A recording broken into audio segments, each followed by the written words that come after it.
Okay, so John, it was the Oscars last night. It was a late one. Didn't get to bed till like 7 or whatever. It was getting light. My question is, how's your hangover? I feel fine. I could run a marathon. You look great. I feel like absolute shit. Some films are fine just the way they are. Other films sometimes take it way too far. But really, how bad could it get? Let's go beyond the box set.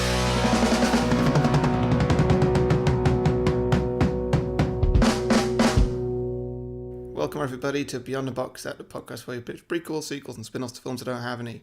This week we're reviewing the Oscars or something. What are we doing? So we're recording this at 8 p.m. on Monday evening, just after the Oscars, and you've just got up. Yeah, pretty much. Most of the day asleep. As you've, I'm feeling pretty rough. Well, it's nobody's fault but your own. Yeah. We've already done our Oscar predictions and our Oscar rankings, so this is the third part of our little trilogy where we're going to just do a little reaction to the show itself and how we feel it went. Mm-hmm. So if you can summon the strength to say some words, what did you think of the show in general? So the way the show ran was pretty good. It was fine. Like I don't think it was particularly memorable in any way. There were no moments like the selfie moment or wrong envelope or anything. But other than that, it was somewhat enjoyable. Music was a little poor. Music was, we'll get to the songs in a little bit, but yeah, I agree. I think fine would be the adequate word for it. Yeah, it was an adequate Oscars. I think we were a little bit spoiled last year because I think if the ending of last year, obviously last year when the wrong Best Picture was read out, and it ended on a real like holy shit moment, and it ends on a real kind of high because you're happy because Moonlight's won it, and you're excited because something really interesting and unpredictable has happened. And I think that left the whole show feeling like it might have been more interesting than it was. But if that hadn't happened last year, it would have just been La La Land winning everything, and it probably would have felt quite adequate as well. Yeah, I was very happy with the spread of wins. Like there was no standout winner. Yeah, that's what this year has over last year, definitely. Every film that I liked got a fair amount of Oscars. Yeah, they spread it around nicely. It wasn't just one film winning everything, which is always nice. Any particular highlights for you? Well, like I said, it was all just a little bland. Yeah, well, Jimmy Kimmel's back for the second year. Yeah, he's fine. He's professional, yeah. I could see it was quite important for him to be back again, just to sort of make up for last year, and have the same two people reading that Best Picture as well. Yeah, it was a theme. It was give them another chance because like they failed up the first time, so let's just get them back so they can get their reputation back or something. I don't know. Not that they're ever going to win that, but. Just imagine if they did something else wrong. Like not the envelope or something, but just like, I don't know. Yeah, I would not have wanted to be Faye Dunaway and Warren Beatty for all the world last night. The amount of pressure to get it perfectly correct. Yeah. Warren, what did you do? I want to tell you what happened. I opened the envelope, and it said, Emma Stone, La La Land. That's why I took such a long look at Faye. And at you. I wasn't trying to be funny. It did feel like it was a redemption episode for everyone involved with it. It was like, let's do it really professionally this time. And I think because of other things, because it's been quite a somber year with Me Too, with a lot of issues around sexual assault, etc., and other things as well. And obviously with the US presidency, it felt like a more serious show. I felt like there was less kind of lightness to it. Like there were jokes, but there weren't as many kind of big moments. True. Yeah. It was more like just a lot of kind of low-key, subtle kind of humour. There were things that I liked. I thought the shortest speech running gag was pretty funny. Yeah. Where they were timing them all, and the winner would get a jet ski presented by Helen Mirren. And I believe the costume designer from Phantom Thread did in fact win that jet ski. Okay. And rode it across the stage at the end of the show. It was fantastic. Brilliant. So that was pretty fun. And as we predicted, we had a little Oscar party, and we did, of course, have some drinking games, which is partly why Harry is currently looking blankly into the middle distance right now. But one of our drinking games was references to last year's mishap with the envelopes, and there were some quite good ones. I did enjoy quite a bit of that. I liked when Guillermo del Toro did win. The first thing he did was look directly at the card just to make sure. I also liked Mark Hamill in the Star Wars cast when he was they were good. So you had Mark Hamill and Oscar Isaacs and Kelly Marie Tran and BB-8 on stage, which was pretty fun. And then when Mark Hamill was reading out the award, he said, "Don't say La La Land, don't say La La Land," which I thought was pretty good. Yeah, that was good. He's always having a good time, Mark Hamill. Yeah. I like him. He's always fun. I think it's because he knows that he doesn't need to work, so he can just get away with anything. Yeah.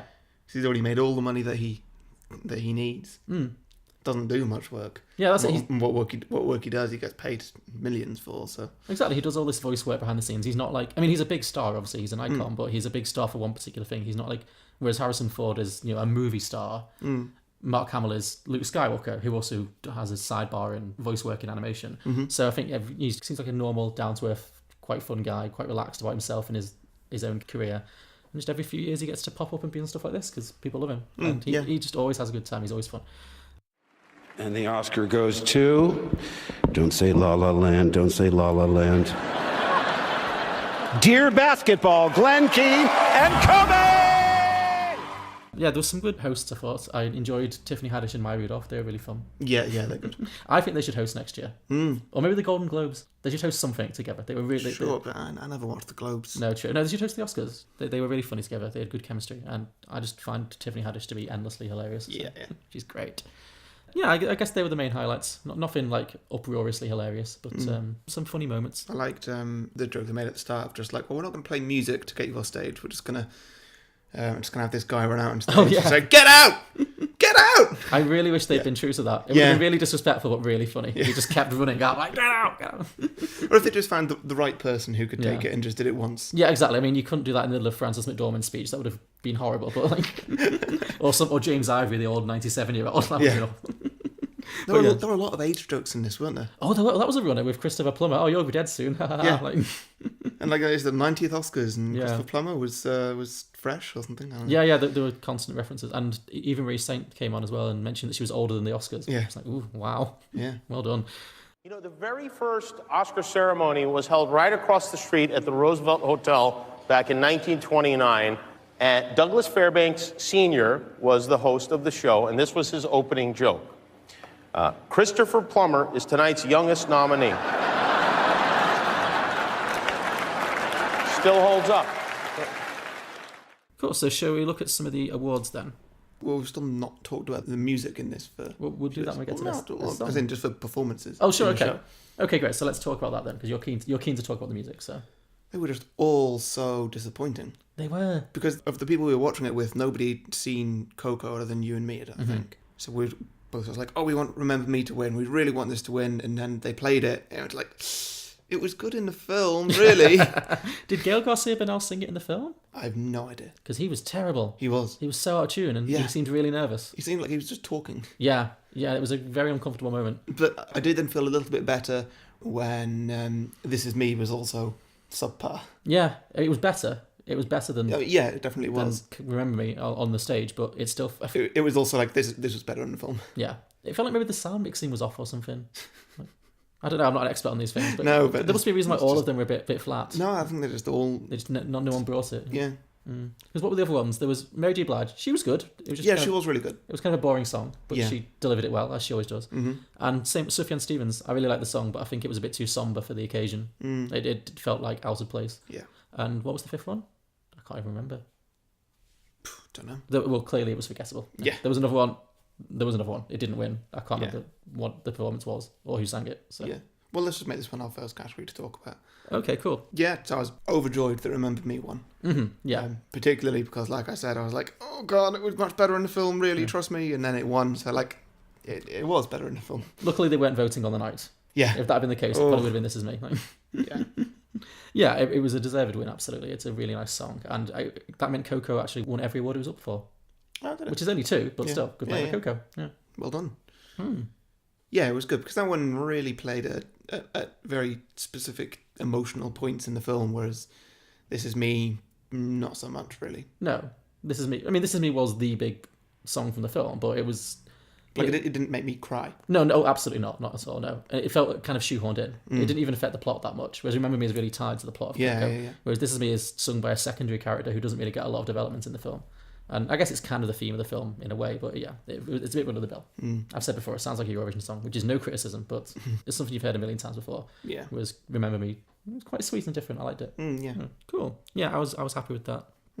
So the first award of the night was Best Supporting Actor, and that was Sam Rockwell for 3 Billboards. Oh, yeah. Good shout. Yeah, happy with that? Yeah, nice. I think, I've come around to that performance. I think I was too hard on that film. Actually, he was great. He did a good speech. It was fun.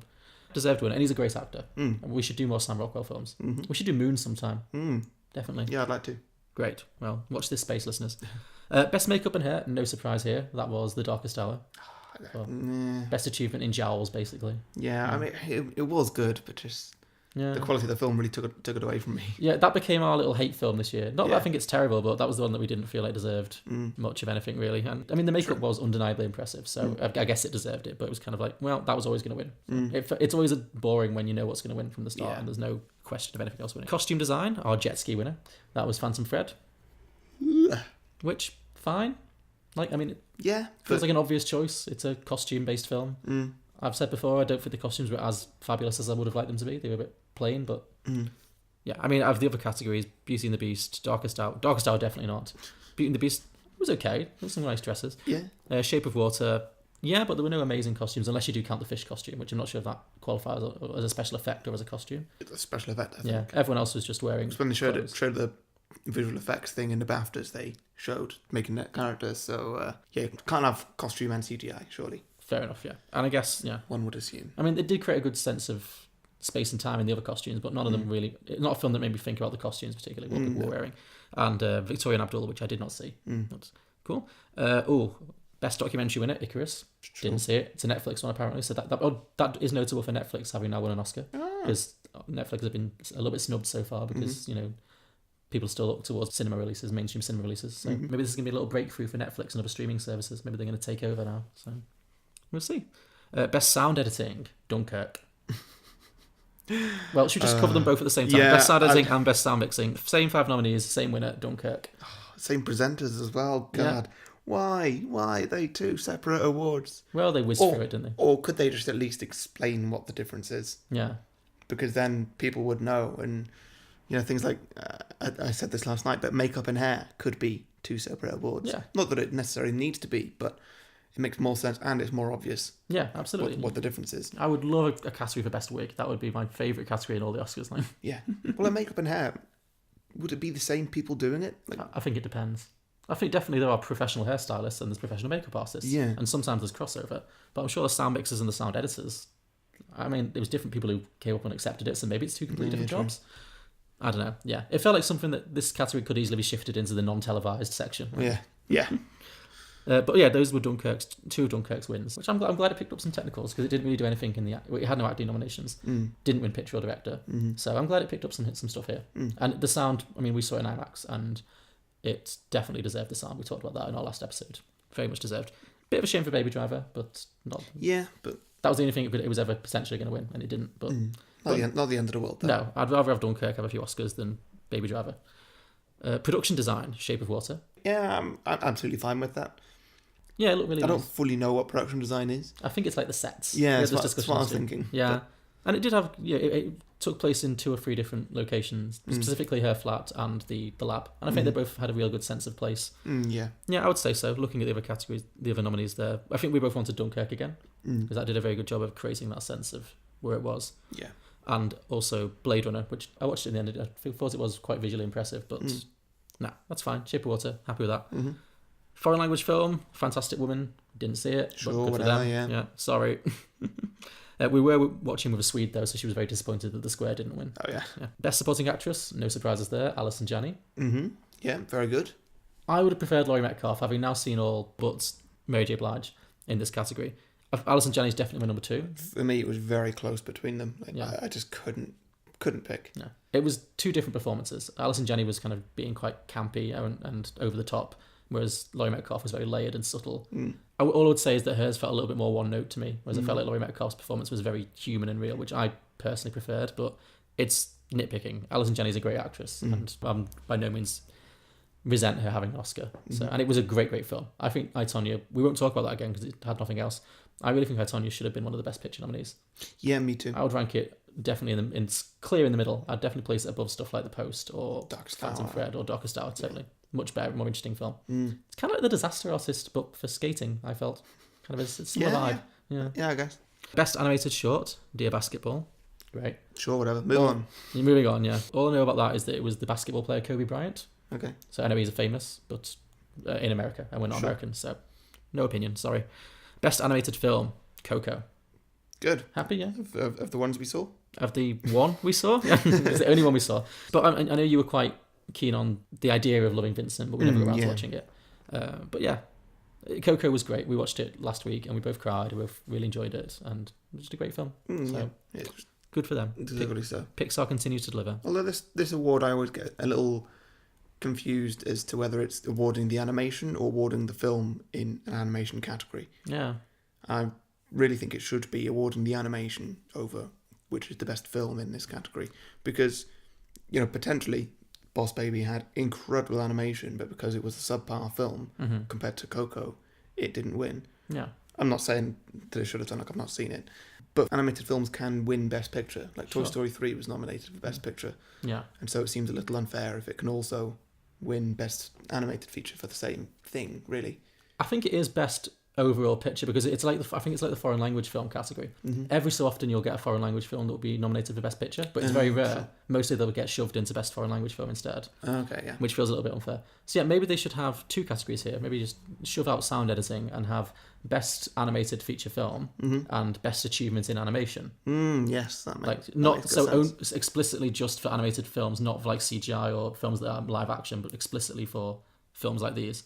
But yeah, so one would be for the quality of the film and one would be for the quality of the animation, because I think both are valid and interesting. And I would be really interested to see if they went to the same films a lot or if it would be different films. Yeah, that's a good idea. Yeah. I don't know why that's not been done. Best visual effects, Blade Runner. Sure, yeah. Yeah. Well, you wanted War for the Planet of the Apes. Yeah, I did, because I feel like those three films have been snubbed. They have a little bit, yeah, and they are very, very visually impressive. They look so realistic. So I would agree. But I did think there was some really striking stuff in Blade Runner. I thought the way they recreated the actress Sean Young from the original film was amazing. I was really struck by that. Yeah, that was really good. Best editing, Dunkirk. Another tech for Dunkirk. Great. Good choice. Happy with that. Yeah. Again, was this the one that Baby Driver might have won, actually? Yeah, that does too. But no, I would say Dunkirk was very, very well edited. Yeah. And, yeah, happy with that. Best documentary short. Well, for title alone, I was pleased that Heaven is a Traffic Jam on the 405 one. But that's all I can say about that. Yeah. Likewise, best live action short, The Silent Child. Oh, that's the girl from Hollyoaks. So that's cool. She's apparently she's an actress who has been or is on a British sitcom.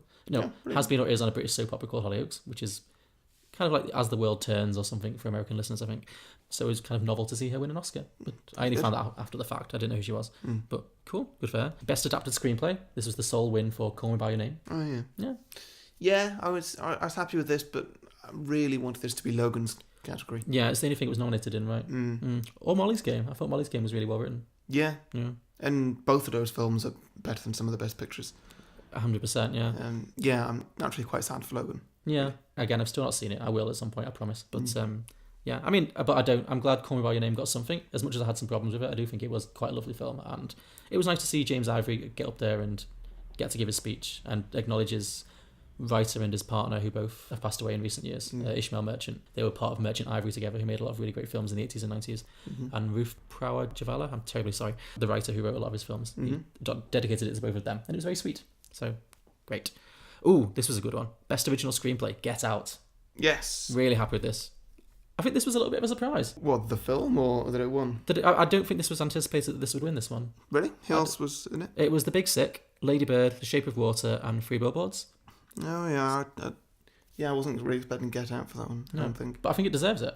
Big time. Well, they all deserve it. Well, I have some problems with the script of Three Billboards, but I thought that was actually going to be the one that would win because it won a lot of other things. But yeah, no, really happy to see that this win an Oscar, and it was so well and like a serious Oscar as well, not just a technical. Exactly, yeah. This film deserves it big time. Absolutely, and because it was written, the writer director was the same person, it meant that Jordan Peele got to go up and give a speech, which was great. So yeah, very glad that Get Out got some recognition. Cinematography, Blade Runner. Yeah, great. I'm kind of glad Blade Runner got rewarded.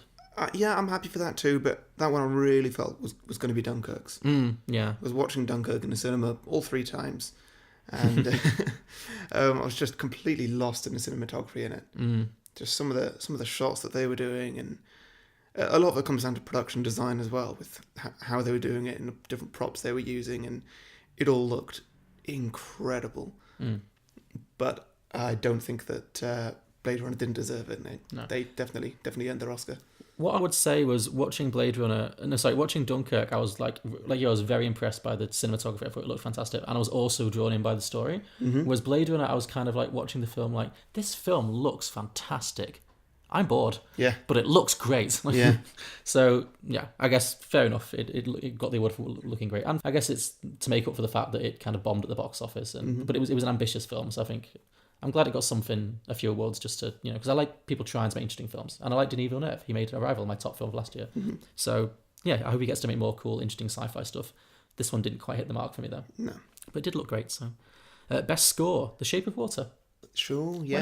When I heard it in the clips, I thought, actually, this is a nice score. Yeah, I thought that too, but this one, again, I really wanted Dunkirk to win it. Yeah. Because without the score in Dunkirk, I think with any other composer for Dunkirk, it would have been a completely different film. Whereas with The Shape of Water, I think that a lot of people could have done it. That's very fair, yeah. I think you said on our last episode, or on our review episode, the score was its own character in Dunkirk. The music was a separate character, but not in an intrusive way. I mean, it added to the film so seamlessly. Yeah. Yeah, I agree. Probably Dunkirk a little bit robbed there. Yeah, I think so. Best director, Guillermo del Toro, The Shape of Water. Fair enough. They were all good shouts, but no, he earned it big time. Definitely. I think this is a bit of a career Oscar. I think Guillermo del Toro's been making amazing films for like 20, 25 years now. I don't think The Shape of Water is his best film. I really, really liked it, but I do think this is him getting an award for a body of work. Yeah. Like stuff like Pan's Labyrinth, like Hellboy, all the other stuff he's done.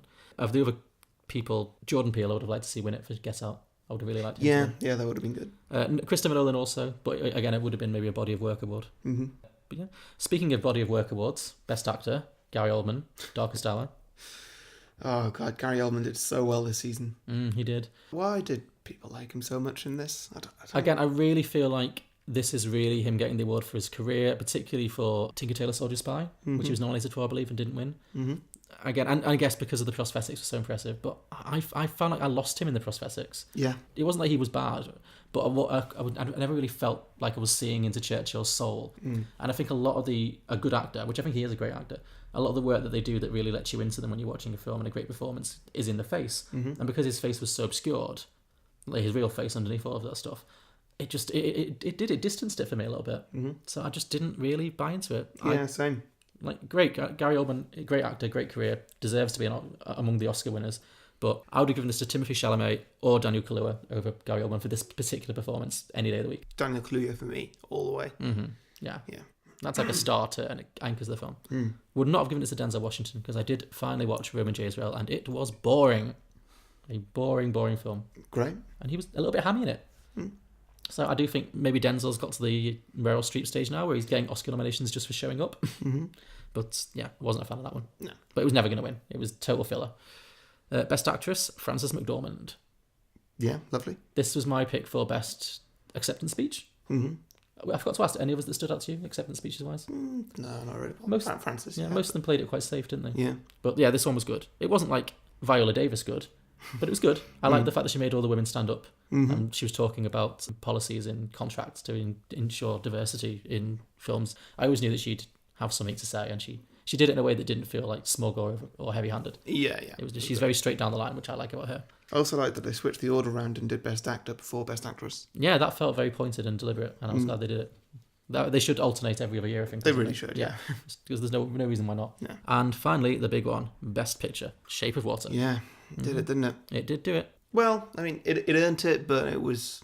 I forget where I ranked it, like 3 or 4 or something. Yeah, we both had it around the 3-4 mark, so it was hard to get super excited. I mean, we both had Moonlight around the 3 or 4 mark last year, but I think that because it was we both liked it more than La La Land. Yeah. And because it was such an exciting moment, it was like, yeah, go for it, Moonlight. Whereas Shape of Water was like, yay, great. Wasn't one of the shit ones. Yeah. Wasn't one of the great ones either. Like I said, I feel like it's a body of work. And it's a very safe choice, because a lot of the other ones that were nominated would be controversial in some way or another. Not many people are going to begrudge The Shape of Water winning an Oscar. But yeah, I would have liked Get Out to get this. That was my pick. Or Dunkirk. Yeah. Because they were both kind of not expected to win. I felt like it was going to be Shape of Water or Three Billboards. Oh, I'd loved it so much if it was Get Out. Get it, yeah. That would have been end of the show, jump out of the chair, do a shot, like, yes, this Oscar's delivered. That was the moment when that could have happened. Sadly, it did not. No. That's the moment when the guy should have run out. When Shape of Water, it would have been so disrespectful when Shape of Water's accepting its award and he just runs out going, get out, get out, get out. As in, get out one, get out one, get out one. Or if Get Out had one, like the guy opens the envelope and then just sort of like looks to the side of the stage and rolls like what? Like, is it the wrong envelope or something? And then somebody just comes on and get out, get out, get out, and then he like shows the envelope, get out one or whatever. That'd be good. Yeah. Or you could just open the envelope and just stand there stock still and have a single tear run down his eye into the sunken place, like, wait for people to guess. But yeah, those were all of the awards. Any other thoughts on this year's Oscars, particularly? No, I think we covered it. Yeah, looking forward to doing it again next year. Hopefully next year's will be a little bit more exciting. Mm-hmm. I don't think we need Jimmy Kimmel back a third year. I mean, it's time to switch it up a little bit, Yes. definitely. As I said, I'm definitely planting my flag for Tiffany Haddish and Maya Rudolph. They would be fantastic. Mm-hmm. Great fun. Great, so that wraps it up from us. I think Harry might be about to pass out, so please join us on Friday for our next regular episode, which is going to be Amelie, with our special guests, I think, outside the box set. Mm-hmm. If you enjoyed the show, please make sure to subscribe and leave us a review if you haven't already, because it really helps us to find your listeners. We're available on all good podcasting platforms, including iTunes, Stitcher, Acast, and Spotify. You can also get in touch with us on social media. We're on Facebook, Twitter, Instagram, just search Beyond the Box Set. We also have merch available on TeePublic. Again, just search Beyond the Box Set there, or go to our website, beyondtheboxset.com. And you can also support us on Patreon, which is patreon.com/Beyond the Box Set. It's a pay-as-you-feel tiered system in which you can get access to all of our bonus content, including our bonus review show, Beyond the Box Set. You can also choose the subject of a film that we'll do in the future, but maybe be a guest, and get a 30-second ad slot on the show. So please do help support us. It makes us feel good. It helps us keep the lights on. It keeps the show cost neutral. And we just really appreciate it. And I think that ends this year's Oscars. Oh, thank God. That's a good note to end on. So, bye. Bye.